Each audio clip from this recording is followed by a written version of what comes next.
Welcome everyone to FF Plus, your outlet for weekly reviews that are simple, short, and spoiler-free. I'm your host, Aaron White. But for this episode, I'm not alone. Again! I guess I'm making a habit of having guests. Here with me for this week's review of a documentary that explores the history of Negro baseball leagues is my friend and fellow Seattle film critic, Tim Hall. Hello. Thanks for having me.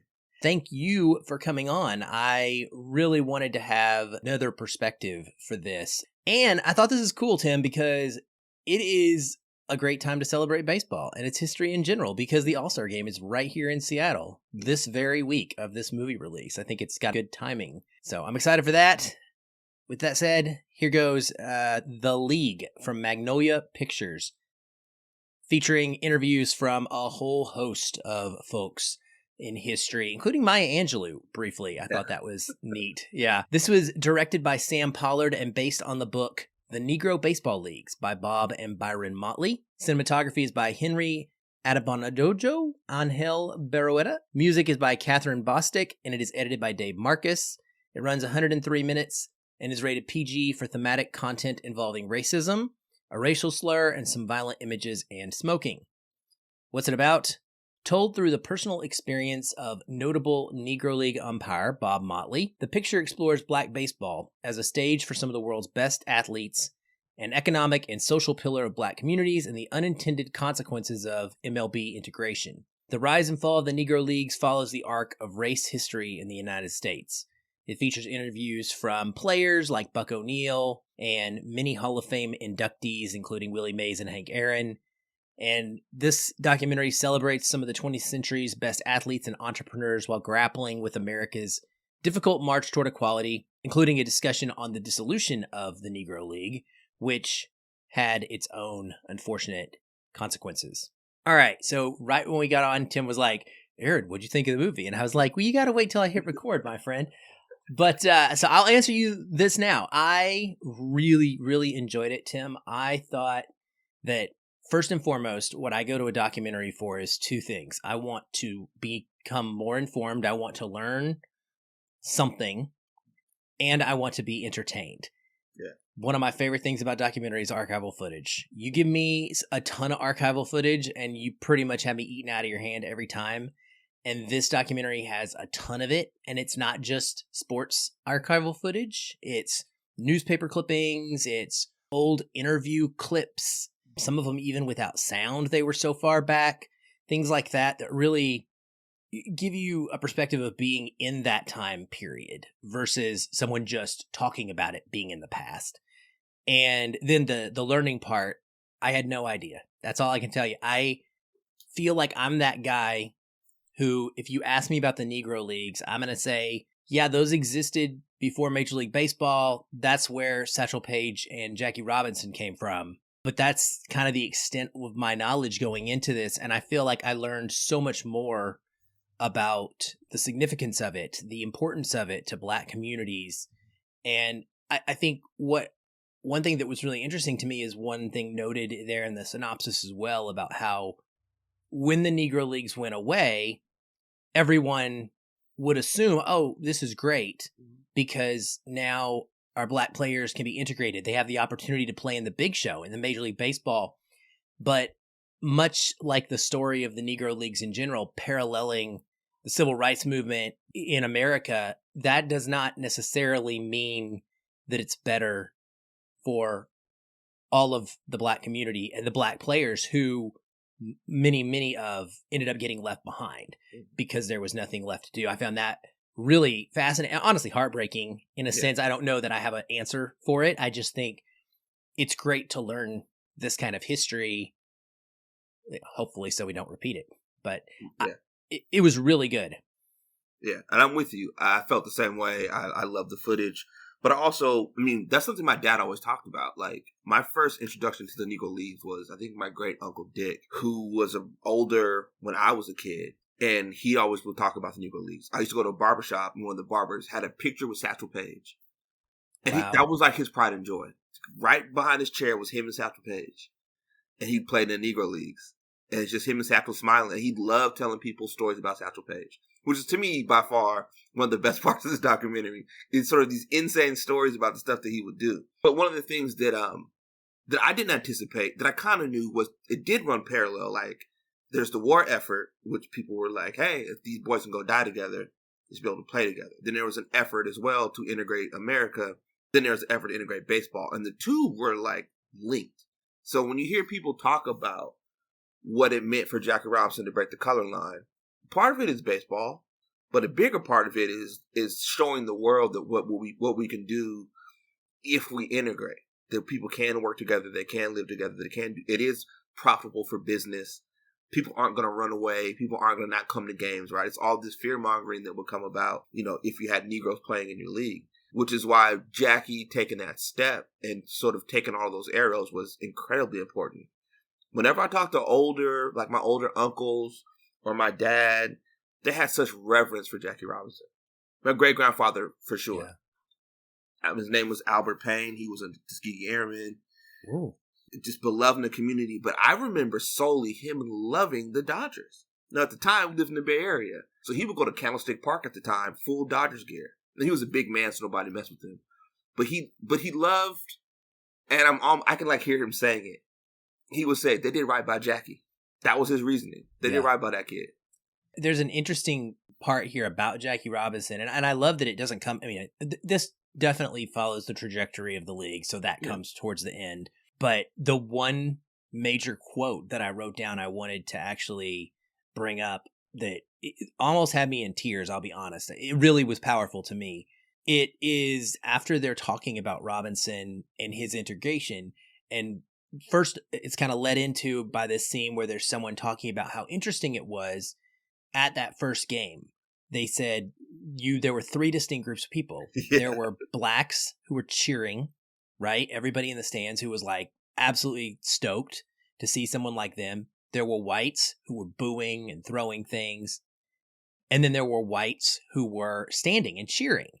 And those who didn't have a care in the world. They just wanted to see great baseball players. And it was like this, perfect kind of example of America in a nutshell, right there in the baseball stadium. But they lead into this quote about Robinson and what he accomplished by being Rookie of the Year and helping the Dodgers win the pennant in that year.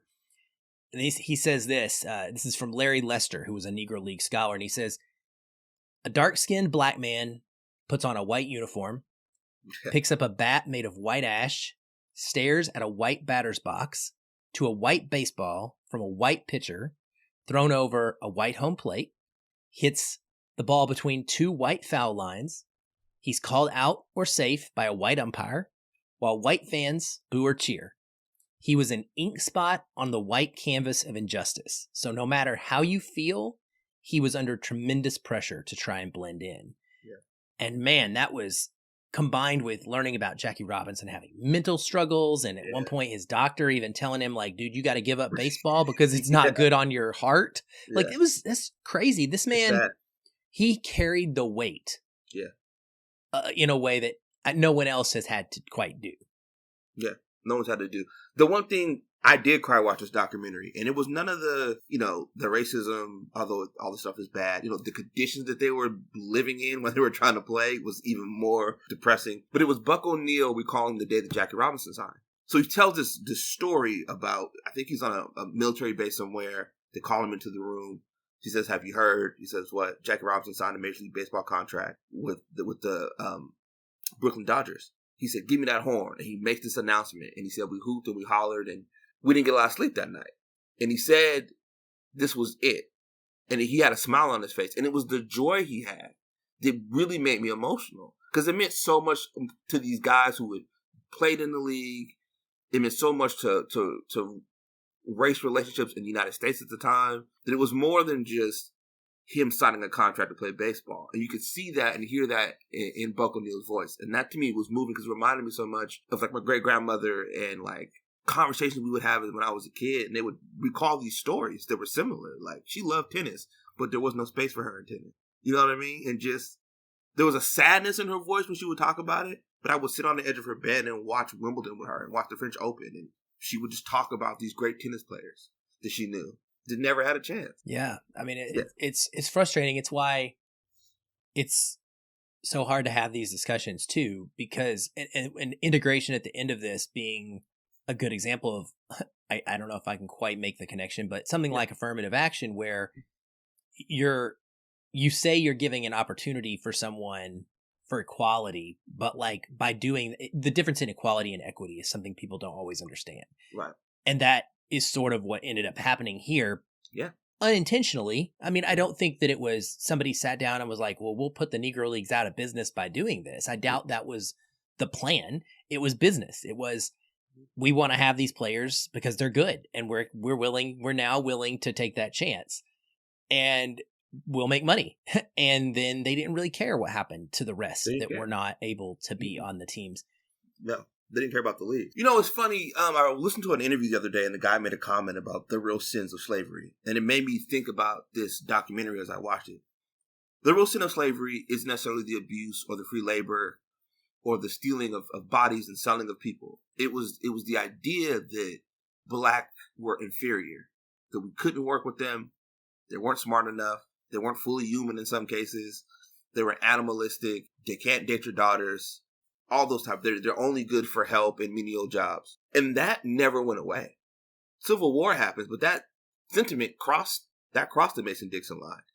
That was something that people felt and believed, even if they weren't involved in slavery, even if they never owned slaves. And you see that today. And that's part of the Jackie Robinson conversation. That's part of the Negro League conversation, which was this I don't know if you noticed it. There's this weird fear in the film, right? At the beginning, we know that there were actually black ball players playing baseball. New commissioner comes in, he puts it into that. He's like, we're done. And it's always been this thing that's sort of been outside of baseball, right? So Negro Leagues happen, they're booming, and then they start, barnstorming. And those games are close, and they're losing some of the games. They put it into that, they're like, nah, we can't do that. The way they spoke about the Negro League style of play, it was too flashy. That was interesting. Yeah, I love how they compared it to the modern game, right? Yeah. How nowadays that's what we want. We want to see Ozzie Smith, my favorite player of all time, Ozzie Smith, who's like doing backflips out at shortstop. And we want to see these guys doing it. But then back in the day, in Babe Ruth's, it was all hit home runs and run around quietly the bases, where the Negro Leagues were playing much more dynamic baseball, like what we would call small ball, using all the tools available to them. Double steals, all that kind of stuff. Like, they were using the rules and doing it. But it's funny, when they merged the ABA and the NBA, it was a similar conversation. That the ABA was too flashy, they played above the rim, no one wants to see that, they're not playing the basketball the right way. Now it's how everyone plays basketball. And same with baseball. So it's fascinating to see sort of history repeat itself with the way these leagues are covered and the players were covered, despite them, essentially playing the same game and being incredibly talented at it. Absolutely. Two of the individuals that I was really excited to get to learn about that I did not even know existed at all prior to watching this. Andrew Rube Foster. Yeah. This was a founder, owner, and manager of the Chicago American Giants, but also a pitcher who had 7 no-hitters himself. Yeah. There's an incredible story. I don't know if I don't want to quite give it all away because people need to watch this movie, but it talks about how he invented a specific baseball pitch and the way in which that baseball pitch was used by Major League Baseball, by how people tried to acquire that pitch from him without ever actually kind of giving him credit. It's a great story, interesting, but Rube Foster, incredible man. And then a guy named Josh Gibson. Like, I don't know how I don't know about this guy. Josh Gibson. This dude was a masher. Like, this guy was a hitter. Like, some of the stories that they tell about this guy are incredible. And I mean, this is what makes the documentary so great is, again, we have like pictures to go with this stuff. So they talk about a home run he hit and they show us the stadium and they tell us the distance and they use a graph to show that. And then they actually show the stadium and this sign that he hit. And I mean, it's really incredible to learn about athletes that I had no idea existed. And it's so sad that in many ways, even now, history has erased these guys because they weren't in the specific league that the white people saw, that the majority of the people who got the people who had the power to write Yeah. the articles and put the press out, etc. Right. Because at the time they said there were like 2 black publications that were really covering it. Outside of that, there was no real coverage of it. There's no real stats. There's no record of any of these incredible feats.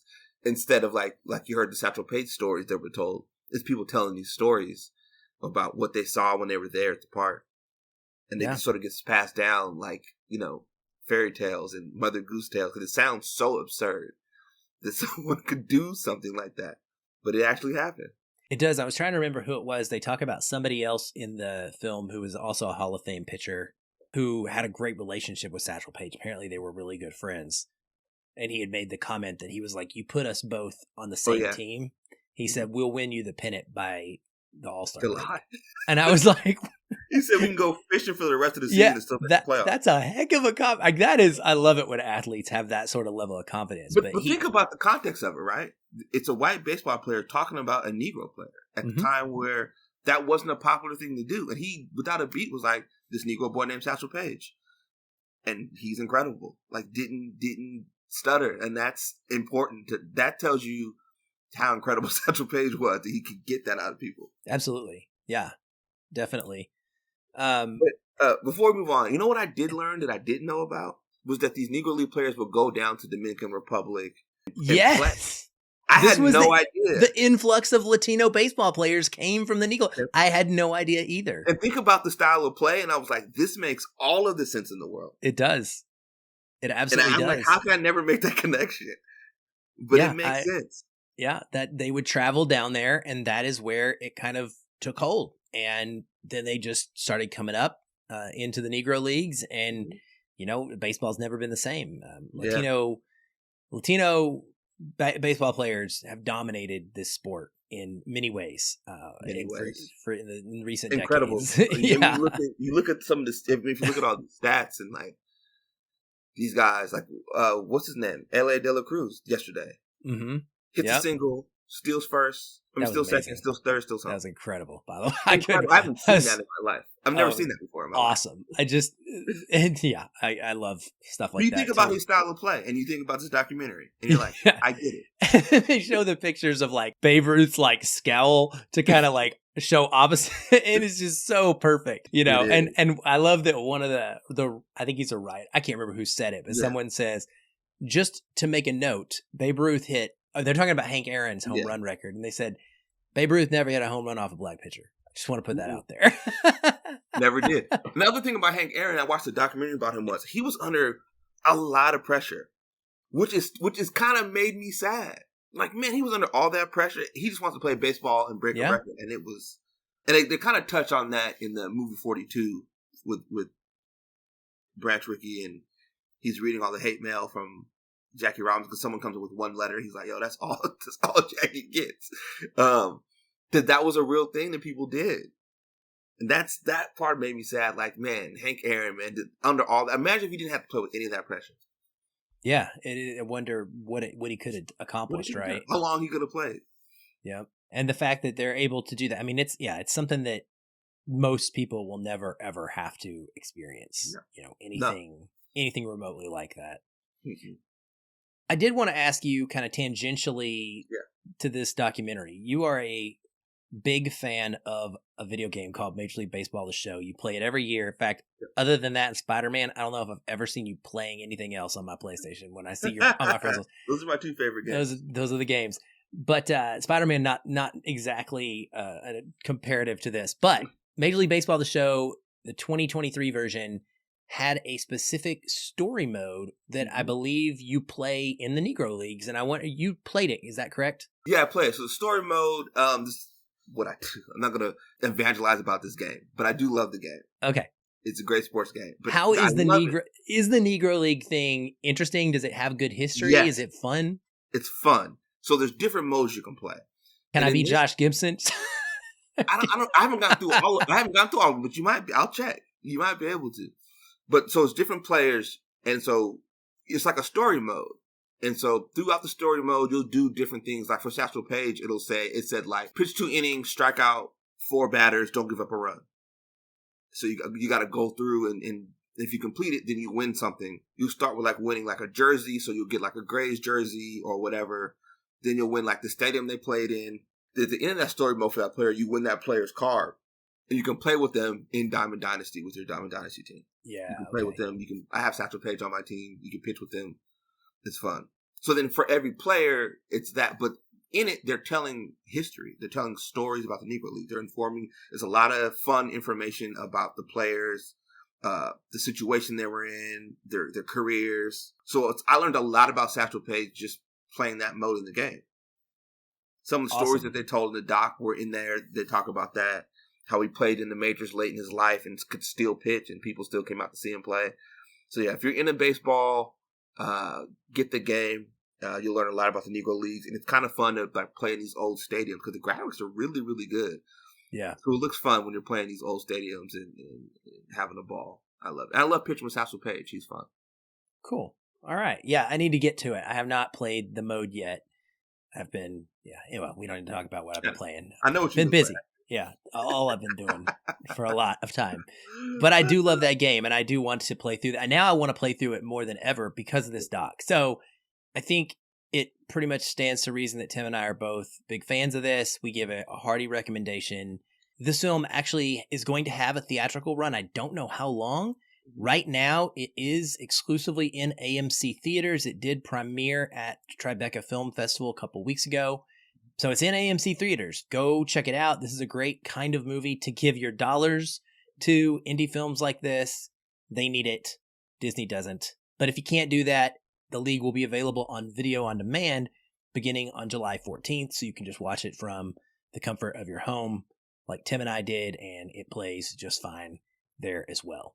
Tim, thank you for joining me, man. I appreciate it. Thank you for having me. Nice. I appreciate it. Yeah, I appreciate being able to talk through this with you, who has a better understanding of some of this stuff. And yeah, I'm really glad that I got this. This was a random one where I didn't know about this movie at all. It just showed up in my inbox, and I was like, that's a topic that I'm interested in. I'm going to watch that. And so hopefully our conversation will inspire some other folks to do that. Where can people read your reviews and follow your film criticism thoughts? The People's Critic blog. You can follow me there. You can follow me on, I guess, Twitter still. That's still available. Threads, Instagram. I offer this to everyone whenever I'm on a podcast. Feel free to ask me movie questions because my friends do all the time. It's free labor I give up all the time. Does that happen to you too? It does, yes. Nonstop. So yes. Don't feel like it happens. I'm already probably thinking about something when I get a message like, hey, have you seen this movie? And I'm happy to answer those questions. He's a big 80s movie fan. He's a big horror movie fan. Yes. So those are some genres that he has great knowledge in. I just watched this dumb movie about this couple searching for Bigfoot. I'm like, this is a dumb idea. What are you going to do if you find him? I mean, yeah, it is bad. To be clear, it is bad for them. Obviously, they're searching for Bigfoot. And it's not Harry. No, real Bigfoot. They think it's cute, and then they run to real Bigfoot, and it's not so much fun anymore. Of course, shocker. Oh man! All right. Well, I will link Tim's socials and his blog in the show notes to this episode, so it's easy for you guys to just click on that and bookmark it and follow along. Other than that, thank you guys for listening. I'll be back soon. Until then, keep watching and keep feeling film.